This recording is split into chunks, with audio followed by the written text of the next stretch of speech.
ICAN Ota District installs 15th chairman, charts new course for professional excellence and national development. The Ota and District Society of the Institute of Chartered Accountants of Nigeria, ICAN, has inaugurated Mr. Adebukola Lambo, FCA, as its 15th chairman and sworn in members of the executive committee for the 2026 and 2027 chairmanship year, amid renewed calls for professional excellence, responsible leadership, and national development. My name is Adebukola Lambo, 15th chairman, ICAN Ota and District Society of. That's interesting because the profession allows us to touch, the lives of people, business of people. So in our own little way, we have been, contributing to the socio-economic development in this town by making sure that we provide quality service. And if you listen to my speech, I said as professionals, we cannot afford to leave, our businessmen, our professional associations, apart from ICAN, into the hands of unqualified practitioners. So for us, it has been a worthwhile experience, seeing that we are making impacts on business and even on people too as individuals. So in medical balance too, Nigerian system as a whole. So it's just a matter of every professional body to be sure that all those people we regard to them as quack people, it's just to be sure that we identify them and find a way to ensure that they are not, getting in corner with business and professionals. To be candid, the state of the economy is bad. There's no doubt about that. It's bad. But when we say the state of the economy is bad, it is not just 1 year, 2 years, 10 years effect. We are seeing the effects of what has been bad for over 10, 15 years. And we'll agree with me that when things are destroyed, it takes a long time to correct it. So it's bad, but there is hope. Yes, it's bad, but there is hope. And let us note that the current administration is trying to put some things in place to ensure that people are feeling the impact of government reforms, because there is need to do all those reforms in order to bring the economy back, to where it's supposed to be. So let us hope that in the next couple of years, we are going to see things changing.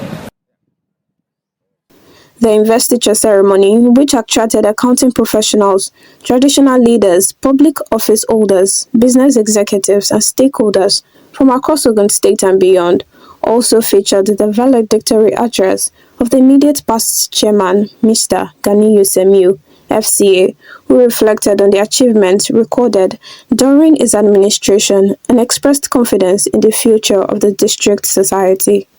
Speaking during the event, Semiu described his tenure as a period of purposeful service, strategic engagement, and institutional growth.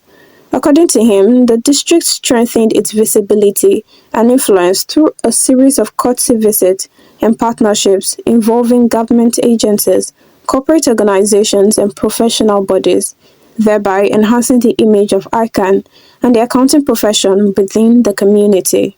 It's Ganiyu Semiu. I am the immediate past chairman of ICAN Society. So I started the journey on the 21st of June 2025. And it's been a lot of challenging, engaging, and it is quite interesting. We recorded some remarkable achievements during the administration. I'm happy that today I happily, transfer the baton of leadership to my successor. Yes, as a professional, not trying to align with any political party. Excuse me. I would say that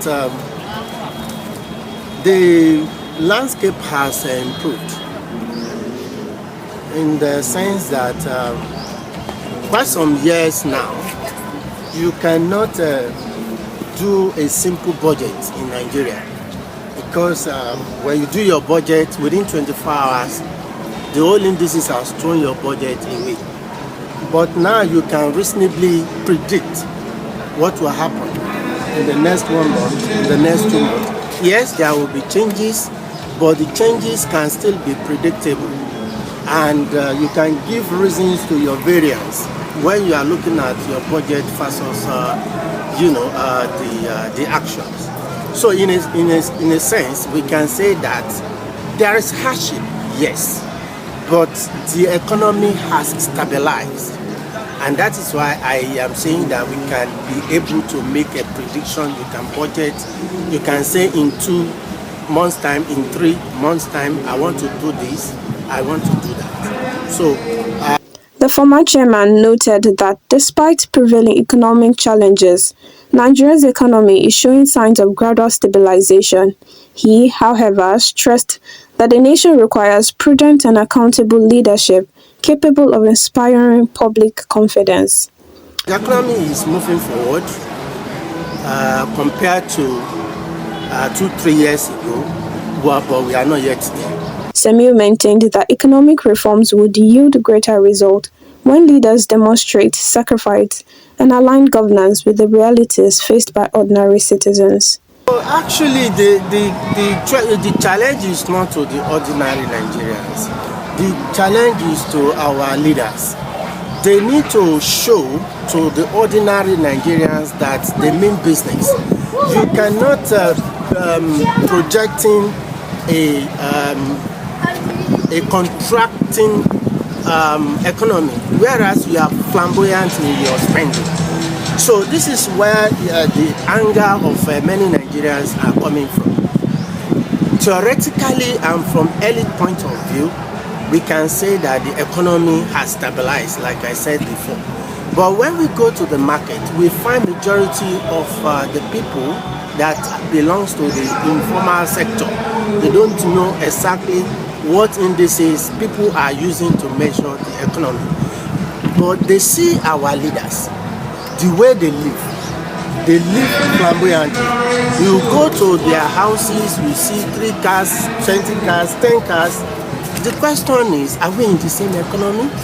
You are preaching that we should reduce our spending, we should try to manage our economy, but yet you who is preaching that we should reduce the excesses in the economy, you are the one that is living flamboyantly. So people will get angry. In his acceptable remarks, the newly inaugurated chairman, Mr. Adebukola Lambo, FCA, reaffirmed the commitment of the District Society to advancing professional development and promoting ethical leadership. The leaders have their responsibility, the followers have their responsibility, and part of our responsibility is to do what we're supposed to do. We are talking of tax reforms.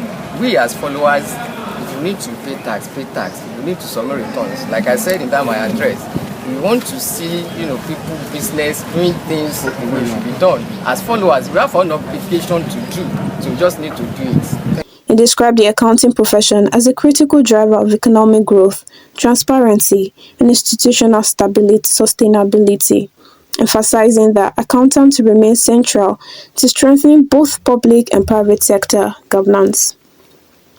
Lambo, a respected accounting practitioner, consultant, and mentor, stated his administration would focus on capacity building, professional mentorship, and stakeholder engagement. While acknowledging the current economic difficulties confronting Nigerians, he expressed optimism that ongoing reforms, supported by responsible citizen and professional integrity, would eventually deliver sustainable growth and prosperity. A fellow of ICAN, Chief Iniuade, who also spoke at the event, described the Ota and District Society as a platform that significantly contributed to the professional and personal development of its members. He noted that society's regular technical sessions and monthly meetings have continued to expose members to contemporary issues affecting business, governance, healthcare, and national development. According to Inuade, the District Society has become a center of knowledge sharing, mentorship, and lifelong learning. He urged Nigerians to remain patient with ongoing economic reforms, likening the country's present challenges to a necessary recovery process that requires collective understanding and sacrifice before long-term benefits can be achieved. It is very, very inspiring. In Ota and District Society of ICAN, we meet every month. Third Saturday of every month we meet. And in each of these meetings, we have a session, we call it technical session, where topics that are of relevance, not only to members, but to the larger societies are discussed. Sometimes we go outside accounting to discuss health, to discuss social life. So, being a member of Ota and District Society is a very, very rewarding decision. I joined the district years ago, and there's never been a regret of my being a member of the district. There's been, as a professional man, things are not as bad as being portrayed. Thank God for the Nigerian president, he is doing all his best to transform the state of the nation. I could say that Nigeria is like when a mother has a sick child. That you release your child to go into surgery room, to undergo surgery. It may be painful. The child may see that, why do you allow them to do it for me? But it's for the progress. I could see that a little perseverance, a little understanding, a little more sacrifice, Nigeria will be. I'm very, very hopeful. In Nigeria, like in every other society, like every other group, if agree that leaders have their roles, also there are roles for followers. What I mean by that is, one thing is for the people in government to say these are the policies, they are to formulate policies, but the one that are to be handled, to be done, the question that to be handled by members for the populace has to be done. I may not see Mr. President until the kingdom come, but I'm seeing you as a human being, as a fellow human being. What is good for you as an individual, and I don't do it, I'm not only harming you, I'm harming the country. So what I want to say is this: as an individual, we should abide by a rule that do to others as well as love others to do unto you. In his voice to discussions on nation building, the chairman of Ota local government and ICAN member, Mr. Lawal Adewale Wasiu, emphasized that sustainable development can only be achieved when citizens complement government effort. He observed that many people are quick to blame leaders for societal shortcomings while neglecting their own civic responsibilities. Wasiu called for greater public commitment to tax compliance, environmental responsibility, and the protection of public infrastructure. He further urged accountants and other professionals to uphold the highest standards of integrity and accountability, noting that ethical conduct remains essential to fostering trust, economic stability, and social progress. Put blames on the leaders and the government without knowing that they have some right and responsibility and role to play in making sure that the economy is in the right direction. You know, government will try that. The cooperation of the citizenry. Let's take for example, we are investing heavily on road maintenance. We are investing heavily on the waste disposal, construction of drainages, and the masses continue to damage those roads. The masses continue to dump refuse on the drainages. The payment of taxes is compulsory for all the citizens who earns legitimate income. Those are the areas that the citizenry also fail. The ceremony also provided an opportunity for family members to reflect on the significance of leadership and service. Speaking on behalf of the Lambo family, Mrs. Elizabeth Ojolakbe Lambo expressed gratitude to God for his faithfulness and guidance over the years. She described her husband as a committed professional whose passion for mentoring others and solving problems has positively impacted many lives. Mrs. Lambo encouraged spouses and family members of leaders to remain supportive, prayerful, and encouraging, noting that strong family values and moral support play a crucial role in effective leadership. She expressed confidence that the new chairman's tenure would foster innovation, professional growth, and greater service to society. Working place in Jesus' name. And we too, in our family, we know it for good in Jesus' name. The investiture concluded with a renewed commitment by members of the Ota and District Society to strengthen the accounting profession, deepen stakeholder engagement, and contribute meaningfully to national development. Participants expressed optimism that under the leadership of Mr. Isaac Adebukola Lambo, FCA, the society would build on existing achievements and further consolidate its position as a leading professional body committed to excellence, accountability, and sustainable development.